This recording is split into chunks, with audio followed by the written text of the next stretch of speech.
My name is Emily Fox, and this is my speech 2. Interesting things you probably don't know about Spain. Spain is one of the world's oldest cultures with a very rich heritage. The Spanish-speaking language was actually originated in Spain. What I discovered while researching is that it has went through very many different names throughout history. The North African inhabitants who first crossed the straits called it Iberia, meaning land of the rivers. When the Greeks invaded the peninsula, they named it Hesperia, meaning land of the setting sun, because at the point in time it was the westernmost point of the European continent.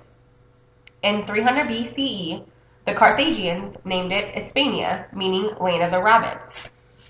Later, Romans took over and Latinized the name to Hispania, and again was changed to España, essentially making Spain mean land of the rabbits.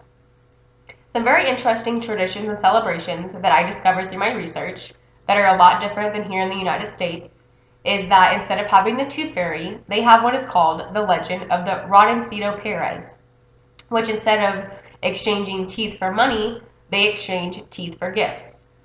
Another interesting way they celebrate is New Year's, and instead of celebrating it like we do here in the United States by watching the ball drop or going out and drinking, each member of the family eats one grape for every strike of the clock, which would mean a total of 12 grapes per family member. This was actually customized, ironically, by vine growers in the 1900s to help sell their product. One tradition that I wish the United States actually would do is called a siesta, which I'm sure many of you have heard of this. It is a resting period that Spain has every day from the time of 1 p.m. to 4 p.m.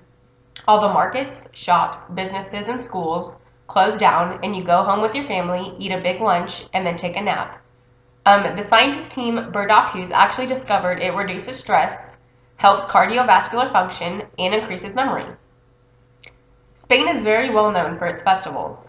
One of the most popular festivals that they have is called La Tomentino, which is held on the last Wednesday of every August. They bring in over 100,000 pounds of tomatoes, and thousands of people gather on the eastern part of Spain and have a ginormous food fight. I actually got some feedback from Jamie Davila, who participated in 2014. He stated, "It was the most horrible and uncomfortable yet best moments of my life. I was still finding pieces of tomatoes days later in my hair. I would definitely recommend going at least once in my life, or once in your life." The Semana Santa is a Holy Week, or what is called Holy Week, and it's celebrated 1 week before Easter, or what they call Pascua. And they say, though it is a very serious celebration, it's very vibrant and busy. With Spain having a population of over 4.6 million, 71% of them would consider themselves as Catholic.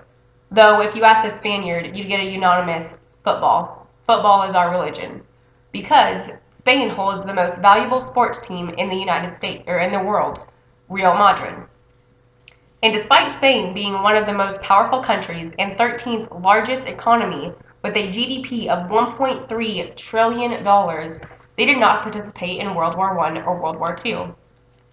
Spain is a more laid-back and slower pace part of the world. They say it's less stressful and easier to adapt to, and have a less chance of culture shock. There are many restaurants and varieties of food to try and street markets to keep you busy.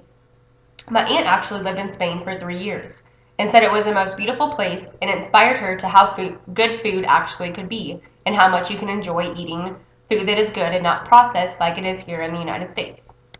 They use fresh ingredients, and she said, I ate something different every day for a month and did not eat anything this twice in a row.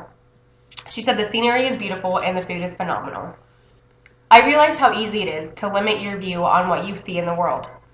Whenever you see the same thing, you need to expand your comfort zone and travel, learn about other cultures and traditions. It may make you realize how important our traditions here are in the United States. Many say when you do travel internationally that it helps you discover yourselves more. Traveling anywhere would be phenomenal and a life-changing experience.